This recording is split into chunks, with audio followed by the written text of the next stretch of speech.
Welcome to the DNP Conversation, a recorded interview series featuring Doctor of Nursing practice professionals from across the country. Our purpose is to share the amazing work of DNPs and how they're making an impact on patient, organizational, and academic outcomes. Today, we are talking with Dr. Jessica Hessel, who is practicing as a nurse anesthesiologist and Doctor of Nursing practice graduate. In addition to practicing, Dr. Hessel serves as a full-time faculty member in the Nurse Anesthesia program at Drexel University in Philadelphia, Pennsylvania. Dr. Hessel is an alumni of Drexel University, where she completed both her MSN and DNP programs. Thank you, Dr. Hessel, for joining us today. It's a pleasure to have you. Please tell us now about yourself and your unique role as a DNP. Well, good morning, and thank you to everyone for asking me to join this conversation. This is a lovely opportunity for me. As far as my unique role and my things I would consider as a DNP, my humble beginnings started in an unusual way. I was not initially going to go to nursing school. I was an anthropology major, and through an interesting series of events, wound up living and doing research with the old order Amish. Many of my friends went to other professional schools and wound up furthering their careers in healthcare. And I kind of was waiting and was on hold for a little bit. And my original thought was to go back to school to be a nurse midwife, because that was a role that I saw in the environment where I had been studying with the old order Amish. Ultimately, I did go back to school. I became a nurse and I worked in the emergency department and really just saw how much there was in nursing that was unique. And educationally, I wound up going to nurse anesthesia school at Drexel, completing my master's, and then practicing. And during practice, I was very fortunate to enter practice and know people that worked in other roles. And one of the other roles was in publishing. And working in publishing for that year after I graduated as a nurse anesthesiologist and was practicing was very interesting for me personally, because I saw a different side of what it takes to write and edit and contribute to what is happening in the books and also what is happening at the bedside. Seeing that there were people out there dedicated to helping translate research into action for other nurses, make it easy to be at their fingertips as in tip cards and integrated into electronic medical records and health systems, where you could tap on a diagnosis code and see what is out there in the nursing literature to help the bedside nurse know how to best care for their patients. So seeing this unique academic but more publishing side of nursing helped me develop a passion to do more. And I did intend to go back to school because I did have a passion for teaching and writing, but it helped motivate me to do it more quickly. I did then pursue my DNP degree at Drexel, and you know how people say the things happen at the right time for the right people? I met the most wonderful cohort of students and professors at the exact same time. All those factors came together and provided me with this experience where I had that radar looking in both directions. I got to see where I had come from and the what I could do better for other people in the future. So, what was I missing where I was practicing? What was I missing out on, and what wasn't there for me? And that was that doctoral mentorship wasn't there for me as even as a bedside nurse anesthesiologist. I was in a place where I didn't have anyone who was doctorally prepared. Finding a mentor was very difficult, and I did ultimately find my people, but I realized if anyone behind me wanted to pursue their doctorate and pursue basically learning that art of translating evidence into practice and remaining at the bedside while accelerating the art of nursing, I would have to be one of those people that helped guide the way and held that light up for them to say, this is doable. It's an important role. There's vital work to be done to help your fellow nurses do their role better at all levels. And whether that is an entry level new grad nurse who really wants to do her best and doesn't know where to find the resources, you can be that light and help guide, because you are in a role that helps translate evidence into practice, helps train new employees, and also helps I would say motivate others to be in the C-suite, get on a board, accelerate the practice, find a way to be at the bedside and pursue that excellence, because it's not about all following an academic or a research route necessarily. That happened for me because I did have that passion and I did want to teach other nurse anesthesiology students, but that was my trail really from humble beginnings in a non-nursing related field to entering nursing and then developing what I feel is that mentorship and generative role that I can have both in my practice setting and in an academic role that I'm very fortunate to have. Thank you so much. The next question we have for you is, what contributions, impact, and outcomes could you share with us about your practice? That's an interesting question that I do get asked because in our local environment, we have many nurse anesthesiology training programs, and part of their curriculum, because they are already transitioned to being doctoral programs. CRNAs will be the first advanced practice nurses to adopt the doctorally prepared route to entry. So all of the other local nurse anesthesiology programs have already transitioned to being doctorally prepared. Drexel's next, we're getting there. Part of the curriculum is to reach out to an advanced practice nurse. Many of them stick within their specialty, and I get to discuss what the impact of my doctoral preparation is on my role. I will tell you that long before I was a professor, my workplace colleagues referred to me as professor, because when they had a question that they wanted an answer to, they said, Jess, how do we find this answer in the literature? What do you know? Where can you lead me? And I would help them with the query process, with well, what are the constituent parts of that question? How do we really know, is this a good study or not a quality study? And how to evaluate what we're seeing and find good resources, evaluate what you find, and then how does it impact what we do? And it could be as simple as something that is very antiquated in what we do, which is what temperature do you give different blood products to your patient? Do you heat, do you not heat? And then what does the current evidence say? And many people that had been in practice for a long time were very surprised to see that some of the standards had changed since they had entered practice. So it's bringing that ability to research and query and help people delve and find answers to what I would consider pressing clinical questions, especially in anesthesiology, because there is new literature all the time. Things do happen. The textbooks take a long time to change, and that's what we educate our students out of. And what do we know right now? What's the most up-to-date and current information? And that's a role and a contribution that I take very seriously. And sometimes the answer is, I'm going to get back to you. Sometimes it's, look here for the answer. And sometimes it's, we still don't know. And that's actually a very interesting thing to, as we've talked about, be able to say. Sometimes you say, I'll check on that. And sometimes the answer is there really isn't an answer, that it's still up for debate. It's still out in the research. The jury's still out.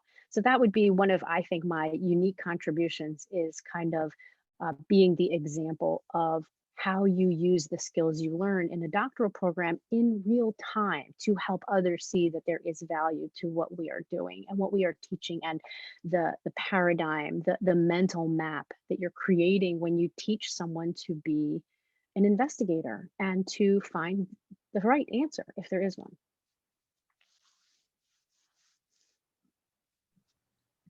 Thank you, Dr. Hessel. Role modeling and utilizing the skills that you have learned and the research and translating that into evidence-based practice and best practices into practice and ultimately improving outcomes is so important. Thank you for sharing that. As we prepare more doctoral nursing leaders, what reflections can you offer relative to your education? While I do think that part of it is covered in what we just discussed, I do see that there is value in what I learned and also how to help others decide where they want to be in nursing. This has been a unique and very different kind of year in nursing with the pandemic, and really seeing the skill and value of nursing as a group of just heart-led people who can pivot on a dime and change what they're doing. And on the other side of that, have to really learn how to care for themselves so that they can keep doing the vital and important work of nursing. For me, I dedicated my time during my doctoral program, as I encourage others who are entering that process to find something that you can dedicate yourself to for a couple of years and carry beyond. So for me, that was learning how to look at the evidence behind mindfulness, and not just mindfulness for teaching our patients how to care for themselves and deal with chronic pain, or learn how to cope better with a diagnosis. It was to aim that framework back at the healthcare provider. And so, relative to my training, I found a passion for myself that I carry to this day and attempt to my best to really help our fellow healthcare providers see that resilience and their ability to show back up every day is a wonderful and highly valued skill, and that self-care is just as vital to their well-being as anything, as eating and sleeping, that you have to tend your own garden so that you can be a whole and well person who then goes back to this very difficult work every day. Bedside nursing became much more difficult, especially,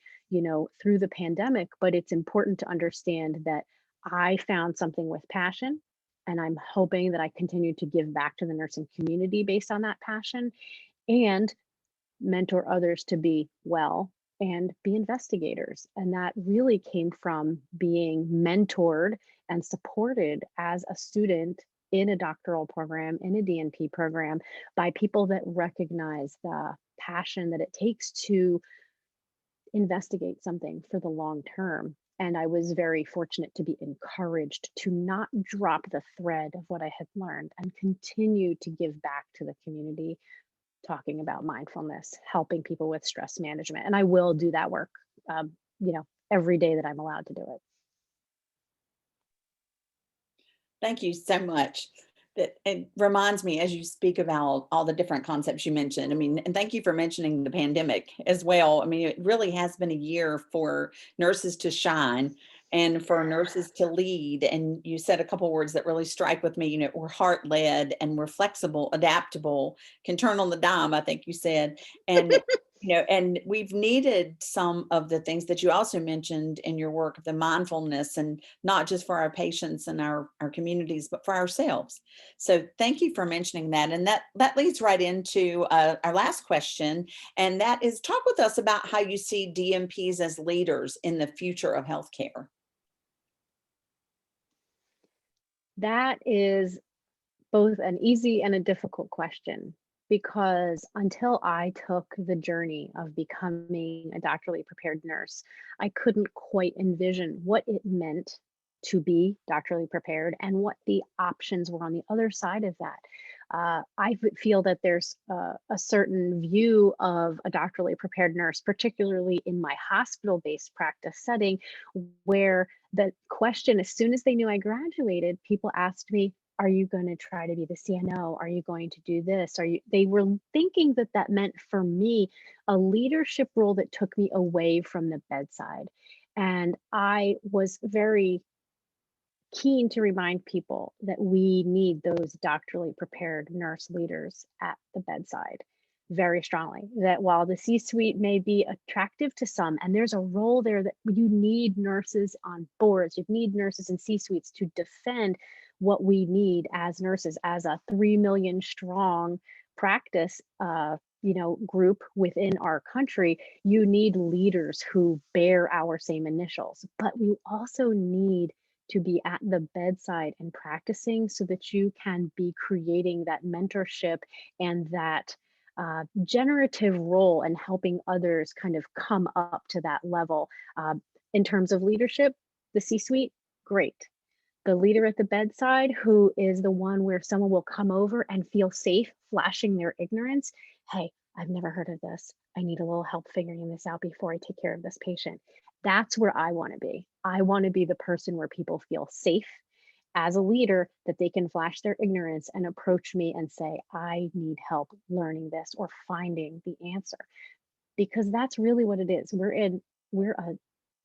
We are a wonderful, diverse group of 3 million nurses across this country who every day face challenges that we may never have seen before. We walked into this pandemic with very little baseline knowledge. And here we are every day being the resource for people having the worst day of their lives, losing family members, seeing staff get sick and die.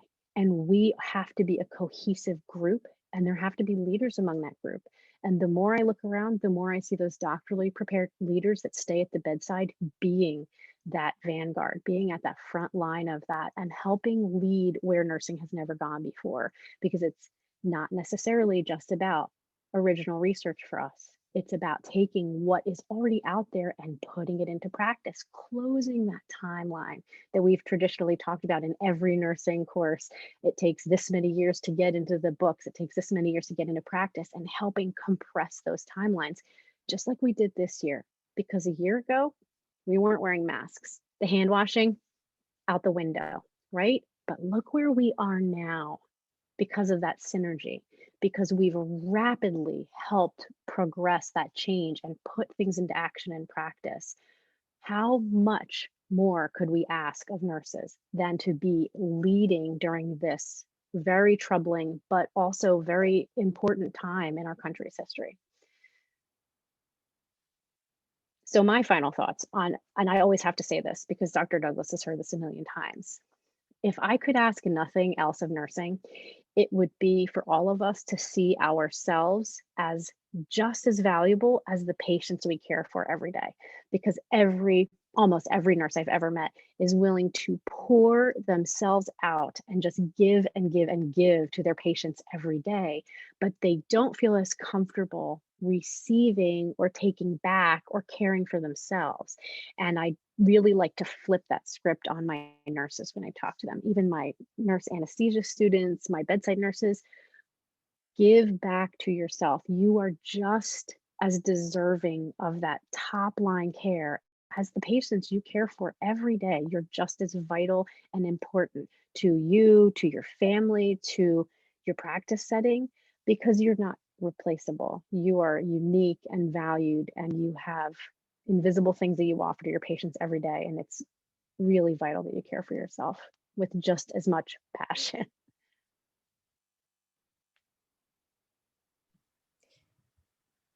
Dr. Hessel, I thank you for joining us.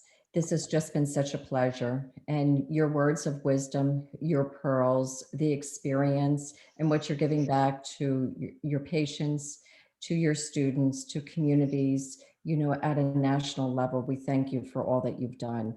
And really just the emphasis that you spoke about on self-care, wellness. We do, as nurses, have a duty to oneself.